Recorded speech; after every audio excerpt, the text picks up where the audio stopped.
সুপ্রিয় শিক্ষার্থী, আজকের ক্লাসে তোমাদের সবাইকে শুভেচ্ছা এবং স্বাগতম জানাচ্ছি।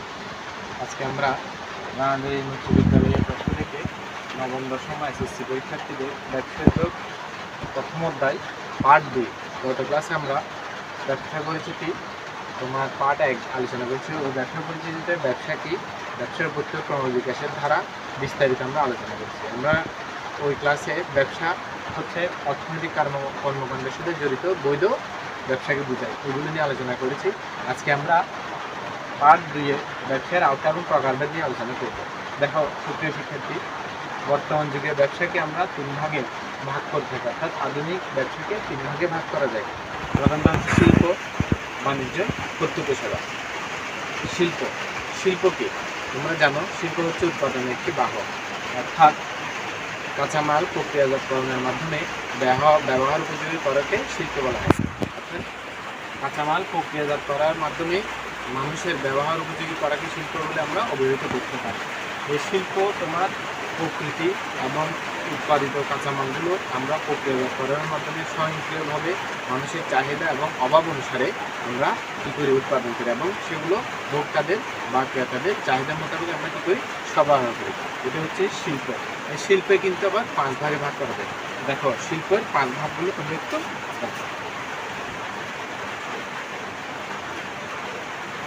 শিল্পকে আমরা 5 ভাগে ভাগ করতে পারি।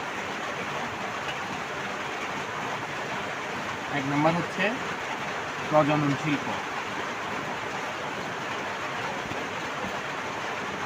2 নম্বর হচ্ছে নিষ্কাশন শিল্প,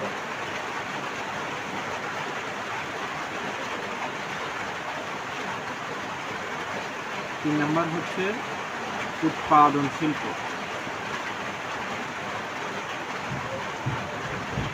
4 নম্বর হচ্ছে নির্মাণ শিল্প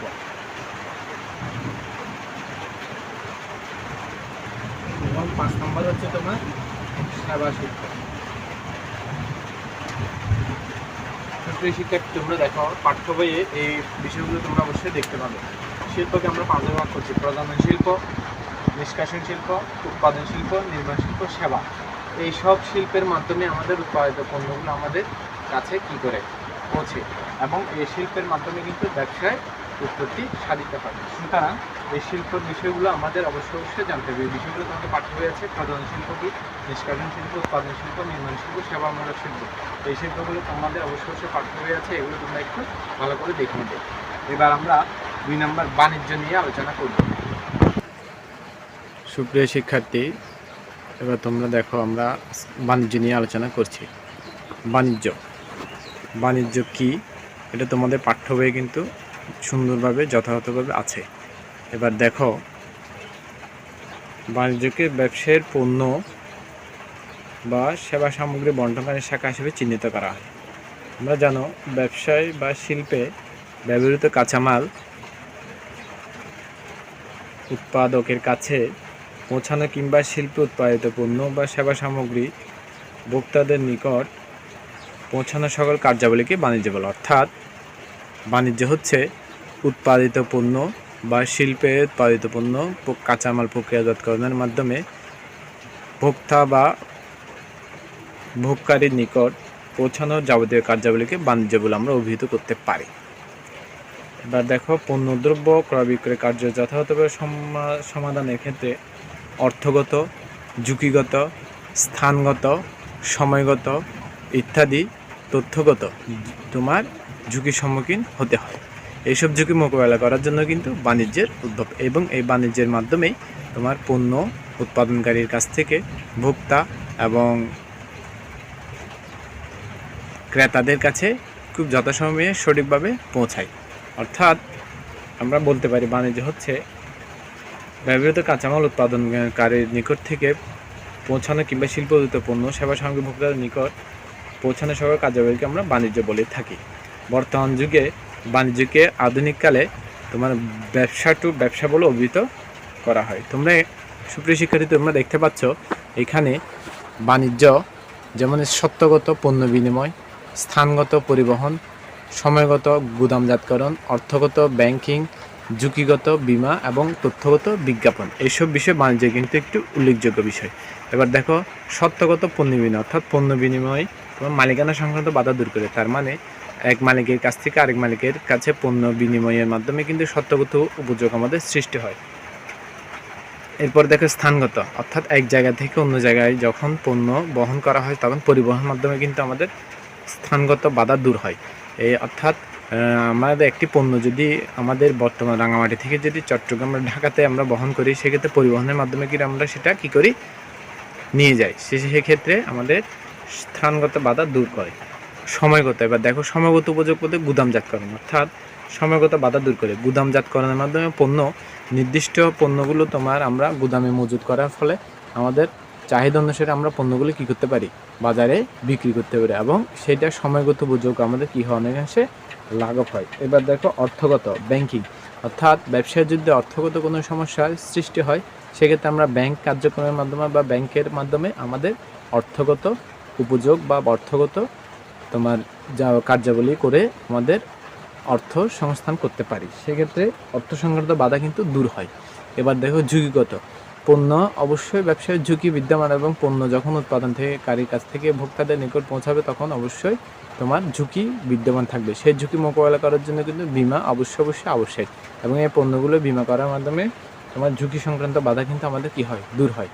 এবার দেখো তথ্যগত, আমরা বিজ্ঞাপন লিখেছি। তথ্যগত উপযোগ সৃষ্টির মাধ্যমে কিন্তু বিজ্ঞাপনের মাধ্যমে একটি পণ্যর উৎপাদন থেকে শুরু করে যাবতীয় কার্যাবলী এই বিজ্ঞাপনের মাধ্যমে কি হয়, প্রচার হয়, এবং ভোক্তাদের নিকে সেটা আকর্ষণীয় হয়, এবং ভোক্তারা সে পণ্য ক্রয়ের জন্য উদ্বুদ্ধ হয়। তো সুতরাং দেখো বাণিজ্য একটি বিশাল বিষয়। ব্যবসায়ী যেমন ব্যবসা পরিচিতি ঘটানোর জন্য বাণিজ্য কিন্তু অপরিসীম। স্থানগত, সত্যগত, সময়গত, অর্থগত, ঝুঁকিগত এবং তথ্যগত এই সকল প্রকারের বাধা দূরীকরণের ক্ষেত্রে কিন্তু বাণিজ্য একটি উল্লেখযোগ্য বিষয়। তাহলে আমরা আজকে পাঠে বুঝতে পেরেছি বাণিজ্য হচ্ছে উৎপাদনকারীর উৎপাদিত পণ্য কাঁচামাল প্রক্রিয়াজাতকরণের মাধ্যমে, এইসব বিষয়গুলোর মাধ্যমে আমাদের বাণিজ্যে কিন্তু নিহিত, অর্থাৎ পণ্য উৎপাদনকারীর কাছ থেকে যাবতীয় কার্যাবলী সম্পাদন করার ফলে এই উৎপাদিত পণ্য যথাযথভাবে ভোক্তাদের নিকট পৌঁছানো হচ্ছে বাণিজ্যের একটি উল্লেখযোগ্য বিষয়।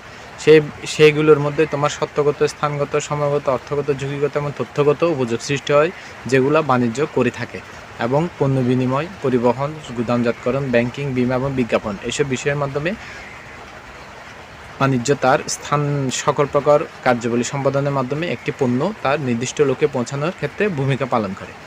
এবার আসি আমরা পরবর্তী একটি পর্যায়ে প্রত্যক্ষ সেবা নিয়ে আলোচনা করব। দেখো সুপ্রিয় শিক্ষার্থী, তোমরা দেখো প্রত্যক্ষ সেবা অর্থাৎ ব্যবসায়ের অন্য একটি প্রকারভেদের মধ্যে প্রত্যক্ষ সেবা একটি উন্নত, অর্থাৎ প্রত্যক্ষ সেবার মাধ্যমে অনেকেই এই ব্যবসা বাণিজ্য করে থাকে, যেমন ডাক্তার, উকিল, প্রকৌশলী, অডিটর ইত্যাদি সেবার মাধ্যমে অর্থ উপার্জন করে। তারা সরাসরি ভোক্তাদের সেবা কর্ম প্রদান করে অর্থ বিনিয়োগ করে থাকে।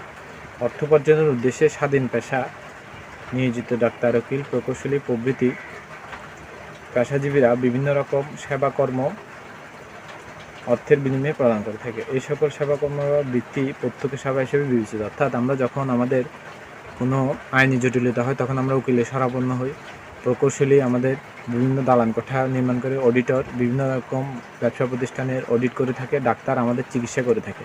এসব বিনিময়ের মাধ্যমে তারা কিছু অর্থ উপার্জন করে, এটাকে আমরা প্রত্যক্ষ সেবা বলে গণ্য করি, এবং সরাসরি তাদের সাথে যোগাযোগ করে এই সেবা আমরা গ্রহণ করি। এই সেবাকে প্রত্যক্ষ সেবা হিসেবে গণ্য করা হয়, এবং এই সেবার মাধ্যমে আমরা আমাদের উপকৃত করি। একে আমরা এটাও একটা ব্যবসার একটা উল্লেখযোগ্য একটি বিষয়। অর্থাৎ প্রত্যক্ষ সেবার মাধ্যমে আমাদের ব্যবসা বাণিজ্য কিন্তু খোলা হয়, যেমন ডাক্তার, ক্লিনিক, আইনি চেম্বার, প্রকৌশলী ফার্ম, অডিট ফার্ম ইত্যাদি। প্রত্যক্ষ সেবা আধুনিক ব্যবসায় একটি গুরুত্বপূর্ণ শাখা। এই শাখার মাধ্যমে কিন্তু আমরা উপকৃত হয়ে থাকি। অনেকে এই ডাক্তার, ইঞ্জিনিয়ারের মাধ্যমে তাদের জীবিকা নির্বাহ করছে, এবং আমাদের সেবা উৎপাদন এবং আমাদের সেবার মান বৃদ্ধি পাচ্ছে। তো সুতরাং সুপ্রিয় শিক্ষিত, আজকে আমরা ব্যবসার প্রকারভেদের মধ্যে শিল্প, বাণিজ্য, প্রত্যক্ষ সেবার তিনটি বিষয় নিয়ে আলোচনা করেছি। এবার আমরা ব্যবসায়িক পরিবেশ নিয়ে একটু ধারণা দিব তোমাদেরকে। সুপ্রিয় শিক্ষার্থী, তোমরা দেখো ব্যবসায়িক পরিবেশ, আমরা জানি এই পাঠ্য বইয়ে ব্যবসায়িক পরিবেশ সম্পর্কে বিস্তারিত কিন্তু ধারণা আছে। আমি তোমাদের বিষয়টি নিয়ে একটু আলোচনা করছি। পরিবেশ দ্বারা মানুষের জীবনযাত্রা, আচার আচরণ, শিক্ষা, সংস্কৃতি, অর্থনীতি এবং ব্যবসা প্রভাবিত হয়। পরিবেশ হলো কোনো অঞ্চলের জনগণের জীবনধারা, অর্থনৈতিক কার্যাবলী প্রভাবিত করে এমন সব উপাদানের সমষ্টি। অর্থাৎ পারিপার্শ্বিক উপাদানের মধ্যে রয়েছে ভূপ্রকৃতি, জলবায়ু, নদ নদী, পাহাড় পর্বত, বনভূমি, জাতি, ধর্ম, শিক্ষা ইত্যাদি। এইসব বিষয় কিন্তু ব্যবসায়ী কিন্তু অনেক কী করে তোমার পরিবর্তন করে। যেসব প্রাকৃতিক অপ্রাকৃতিক উপাদান দ্বারা ব্যবসায়ের সাংগঠনিক গঠন, কার্যাবলী, উন্নতি অবনতি পরস্পর প্রভাবিত হয় সেগুলো সমষ্টিকে ব্যবসায়িক পরিবেশ বলে। অর্থাৎ যে সকল প্রাকৃতিক অপ্রাকৃতিক উপাদান দ্বারা ব্যবসায়িক সাংগঠনিক কার্যক্রম প্রভাবিত হয় তাকে আমরা ব্যবসায়িক পরিবেশ বলে থাকি। এই ব্যবসায়িক পরিবেশের কিন্তু 6 ভাগে ভাগ করা যায়। প্রাকৃতিক পরিবেশের মধ্যে রয়েছে জলবায়ু, ভূমি, প্রাকৃতিক সম্পদ, নদ নদী। অর্থনৈতিক পরিবেশ, সঞ্চয় ও বিনিয়োগ, মূলধন, অর্থ, ব্যাংকিং। সামাজিক পরিবেশের মধ্যে হচ্ছে জাতি, ধর্মীয় বিশ্বাস, ভোক্তাদের মনোভাব, মানব সম্পদ, শিক্ষা ও সংস্কৃতি, ঐতিহ্য। তারপর দেখো রাজনৈতিক পরিবেশের মধ্যে রয়েছে সরকার, সার্বভৌমত্ব, আইন শৃঙ্খলা, রাজনৈতিক স্থিতিশীলতা, সরকারি নীতিমালা, আন্তর্জাতিক সম্পর্ক। আইনগত পরিবেশের মধ্যে রয়েছে বাণিজ্যিক আইন, শিল্প আইন, পরিবেশ সংরক্ষণ আইন, ভোক্তা আইন। এবং প্রযুক্তিগত পরিবেশের মধ্যে রয়েছে প্রযুক্তি শিক্ষা, কারিগরি দক্ষতা, উন্নত প্রযুক্তি নির্ভর প্রতিষ্ঠান, প্রযুক্তি আমদানি, সুবিধা অসুবিধা, তথ্য যোগাযোগ প্রযুক্তি। এইসব বিষয় কিন্তু ব্যবসাকে যথেষ্ট পরিমাণে তোমার পরিবর্তন সাধিত করেছে এবং এইসব বিষয়ের কারণে ব্যবসা দিন দিন উন্নত হচ্ছে। এই আইন প্রণয়ন করে এবং এইসব পরিবেশের মাধ্যমে ব্যবসা কিন্তু তার অস্তিত্ব টিকিয়ে রেখেছে। অর্থাৎ ব্যবসায়িক পরিবেশ এমন একটি উপাদান যে পরিবেশের মাধ্যমে ব্যবসা তার নিজস্ব গতিতে চলতে থাকে। এইসব বিষয়গুলো না থাকলে ব্যবসা কিন্তু তার কার্যক্রম চালিয়ে যেতে পারত না। তো সুপ্রিয় শিক্ষার্থী, আজকে আমরা ব্যবসায়িক প্রকারভেদ ও বিভিন্ন রকম প্রকারভেদ নিয়ে আলোচনা করেছি। ব্যবসায়িক পরিবেশের উপাদান বিভিন্ন পরিবেশ নিয়ে আলোচনা করেছি। তোমরা পাঠ্য বইয়ে প্রথম অধ্যায়ের এই বিষয়গুলো অবশ্যই দেখতে পাবে এবং নতুন সিলেবাসের আলোকে এই অধ্যায় থেকে অবশ্যই সৃজনশীল বহু নির্বাচন প্রশ্ন থাকবে। তোমরা যথাযথভাবে বাসায় এই বিষয়গুলো অবশ্যই পড়ে নিবে এবং সুন্দরভাবে পড়ে পরীক্ষার জন্য প্রস্তুতি নিবে। তোমরা সবাই ভালো থাকবে, সুস্থ থাকবে। আজকে এতটুকুই, পরবর্তীতে আরেকটা অধ্যায় নিয়ে আলোচনা করব। ধন্যবাদ।